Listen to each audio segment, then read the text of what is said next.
Assalamualaikum warahmatullahi wabarakatuh. Di sini kami akan menjelaskan tentang manajemen risiko operasional dan risiko perubahan kurs. Sebelumnya, perkenalkan anggota kelompok kami. Yang pertama, Rizka Kemala, Nisa Konitah, Indah Purnamasari, Melenia Safitri, Siti Rohmawati, Rohiyatul Janah, dan Nurul Intan Paramita. Pengendalian kualitas sebagai strategi menghadapi risiko operasional. Risiko operasional merupakan risiko yang paling tua, tetapi belum diketahui karakteristiknya dibanding risiko lainnya seperti risiko pasar, risiko tingkat bunga, dan risiko kredit. Dikatakan paling tua karena perusahaan berurusan dengan aspek operasional praktis sejak perusahaan berdiri. Kualitas mengukur seberapa baik produk atau layanan bisa memenuhi kebutuhan konsumen. Kualitas akan menentukan daya saing organisasi. Karena itu, organisasi perlu menjaga dan memonitor kualitas. Six Sigma didefinisikan sebagai metodologi untuk mengelola variasi dalam suatu proses yang menyebabkan produk rusak, yaitu produk yang mempunyai penyimpangan yang lebih besar dari standar penyimpanan tertentu, dan secara sistematis bekerja untuk mengelola variasi tersebut untuk menghilangkan produk rusak tersebut. Tujuan Six Sigma adalah untuk mengurangi variasi output dari suatu proses tertentu, sehingga dalam jangka panjang bisa menghasilkan produk rusak kurang dari 3 atau 3,4 produk rusak per 1 juta output. Metodologi Six Sigma. Six Sigma mempunyai 2 metodologi kunci, yaitu DMAIC dan DEMADV. DMAIC adalah Define, Measure, Analysis, Improve, dan Control. Digunakan untuk memperbaiki proses bisnis saat ini yang berada di bawah standar, dan digunakan untuk mencari perbaikan secara gradual. DMADV, Define, Measure, Analyze, Design, dan Verify, digunakan untuk menciptakan proses atau output yang baru mempunyai kualitas dengan standar Six Sigma. DMADV juga bisa digunakan jika proses saat ini membutuhkan lebih dari perbaikan gradual. DMAIC terdiri dari 5 tahap, yaitu yang pertama, mendefinisikan secara formal tujuan dari perbaikan proses yang konsisten dengan permintaan konsumen dan strategi organisasi. Yang kedua, melakukan pengukuran awal untuk perbandingan di masa mendatang. Yang ketiga, melakukan analisis untuk memverifikasi kaitan dan hubungan sebab akibat. Yang keempat, memperbaiki dan mengoptimalkan proses berdasarkan analisis dengan menggunakan teknik seperti desain eksperimen.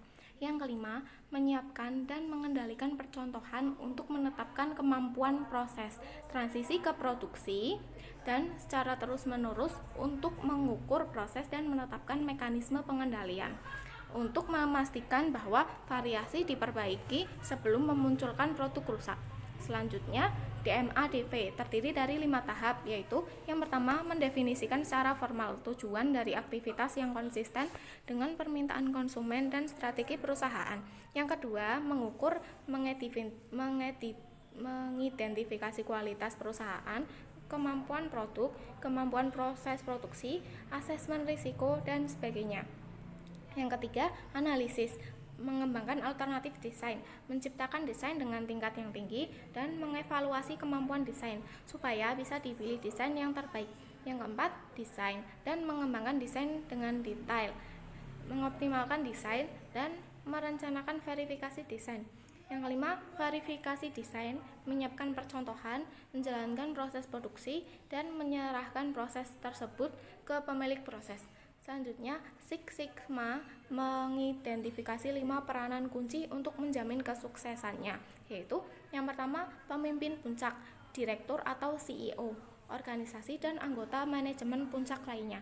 Yang kedua, champions bertanggung jawab terhadap pelaksanaan Six Sigma di organisasi dengan cara yang terintegrasi.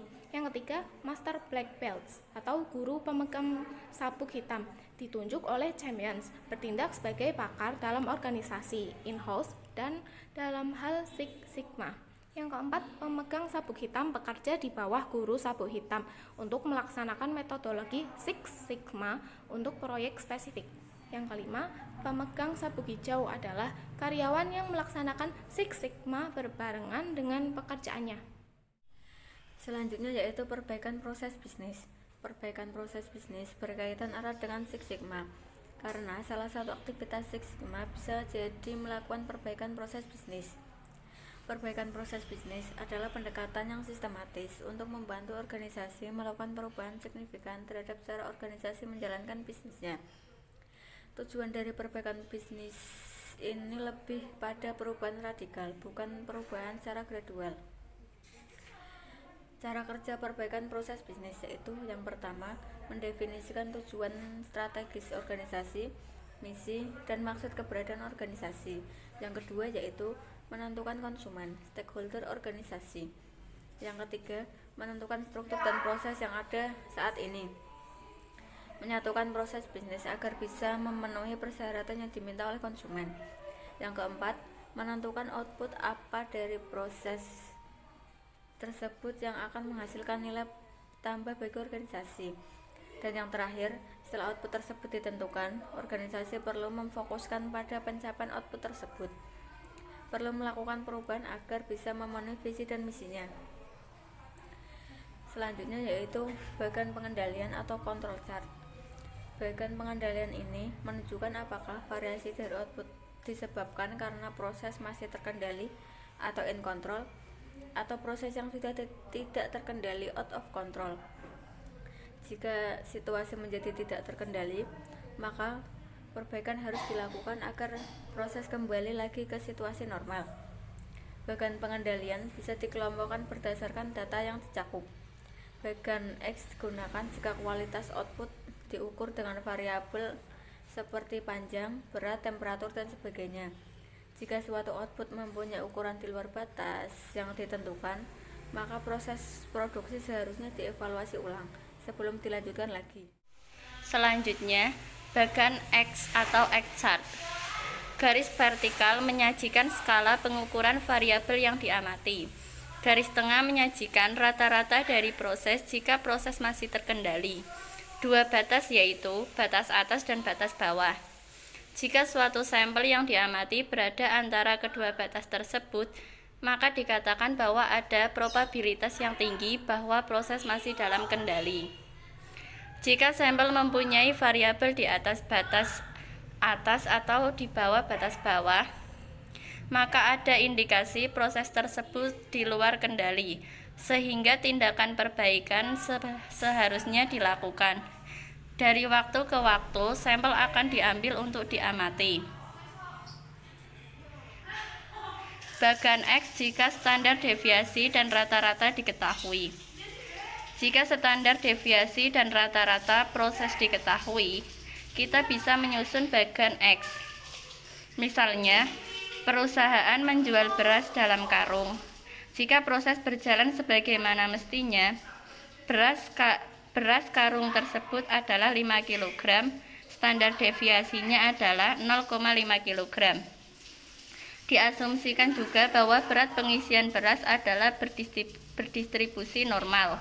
Karena itu akan mengamati sampel, maka kita akan menggunakan rata-rata sampel dan standar deviasi sampel. Distribusi sampel dari rata-rata bisa digunakan untuk menentukan batas atas dan batas bawah. Dengan demikian, indikator batas atas dan batas bawah, standar deviasi bisa dihitung sebagai berikut. Alpha X chart sama dengan alfa dibagi akar N. Misal kita melakukan inspeksi 10 kali setelah proses pengisian karung pertama selesai, kita ambil misal 5 karung, Kemudian kita rata-rata beratnya, proses diulangi sampai 10 kali pengisian karung. Nilai rata-rata sampel yang diharapkan adalah 5 kg. Standar errornya adalah alpha X chart sama dengan 0,5 dibagi akar 10 sama dengan 0,5 dibagi 3,16, hasilnya yaitu 0,158. Batas atas dan bawah biasanya ditentukan dengan 3 standar deviasi dari rata-rata dari total wilayah. Dengan demikian, batas atas dan bawah untuk pengisian beras tersebut adalah untuk batas atas atau UCL sama dengan 5 ditambah 3 dikali 0,158, hasilnya yaitu 5,47. Untuk batas bawah atau LCL sama dengan 5 dikurangi 3 kali 0,158, hasilnya 4,52. Selanjutnya yaitu bagan R atau R chart. Dalam beberapa situasi, kita ingin membentuk bagian R atau R chart, yaitu bagan yang memperlihatkan variabilitas suatu proses. Untuk membuat R chart, kita bisa mengasumsikan rank sebagai variabel random dengan nilai rata-rata dan standar deviasinya. Rata-rata rank memberikan estimasi rata-rata variabel random tersebut. Standar deviasi rank bisa dihitung sebagai berikut. Alpha R sama dengan D3 kurung buka R chart dibagi D2 kurung tutup, di mana D3 dan D2 adalah konstanta yang nilainya tergantung dari ukuran sampel. Batas atas dan bawah untuk rank tersebut bisa dihitung sebagai berikut. UCLR sama dengan R chart tambah kurung buka alpha R kurung tutup. LCLR sama dengan R chart dikurangi kurung buka alpha R kurung tutup. Manajemen perubahan kurs. Eksposur terhadap perubahan kurs tersebut dikelompokkan ke dalam 3 tipe. Yang pertama eksposur transaksi, kedua eksposur akuntansi, yang ketiga eksposur operasi. Selanjutnya manajemen eksposur transaksi ada derivatif, money market hedge, risk setting, dan netting exposure. Manajemen eksposur akuntansi dibagi menjadi 2, yaitu yang pertama, eksposur akuntansi terjadi jika perusahaan, khususnya perusahaan multinasional, melakukan konversi laporan keuangan dari satu mata uang ke mata uang lainnya. Kemudian yang kedua, alternatif manajemen akuntansi. Jika dalam situasi di atas, rupiah diperkirakan melemah, maka alternatif yang bisa dilakukan adalah mengurangi aset atau menambahkan kewajiban. Tetapi cara seperti itu tidak sepenuhnya menghilangkan risiko, karena kita masih menebak-nebak arah perubahan kurs. Dalam hal ini, kita melakukan spekulasi. Jika tebakan kita salah, maka kita akan merugi.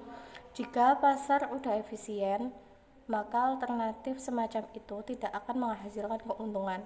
Alternatif lain dengan menggunakan derivatif untuk mencegah kerugian yang muncul akibat perubahan kurs. Kemudian manajemen eksposur operasi. Eksposur operasi terjadi karena perubahan kurs akan mengakibatkan terganggunya operasi perusahaan. Manajemen eksposur operasi bisa dilakukan sebagai berikut. Yang pertama, jangka pendek, memanfaatkan situasi perubahan kurs untuk kepentingan perusahaan. Kemudian yang kedua, jangka panjang, mengurangi sensitivitas operasi perusahaan terhadap perubahan kurs. Kemudian memanfaatkan situasi perubahan kurs. Misalkan perusahaan Jepang sedang bersiap-siap untuk meluncurkan produk baru di Amerika Serikat. Tiba-tiba yen melemah signifikan terhadap dolar. Jika yen melemah terhadap dolar, maka harga produk tersebut dalam dolar akan menurun. Karena harganya turun, maka situasi tersebut merupakan kesempatan baik untuk merebut pangsa pasar di Amerika Serikat. Yang selanjutnya yaitu mengurangi sensitivitas operasi perusahaan terhadap perubahan kurs. Pengaruh sensitivitas tersebut bisa dilakukan melalui beberapa cara sebagai berikut. Yang pertama, aspek pemasaran. Perusahaan bisa membuat pemasaran yang membuat konsumen berkurangnya sensitivitasnya terhadap kurs. misal dengan mendiferensiasikan produknya. Produk terdiferensiasi mempunyai fitur tertentu yang menarik konsumen membeli. Konsumen membeli bukan karena harga, melainkan karena fitur tersebut. Yang kedua, aspek produksi. Perusahaan bisa melakukan manajemen eksposur operasi melalui aspek produksi. Sebagai contoh, perusahaan Jepang menghadapi masalah dengan penguatan yen terhadap dolar.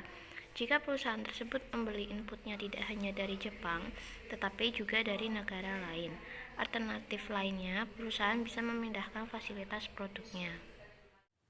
Sekian presentasi dari kelompok kami, kurang lebihnya mohon maaf. Wassalamualaikum warahmatullahi wabarakatuh.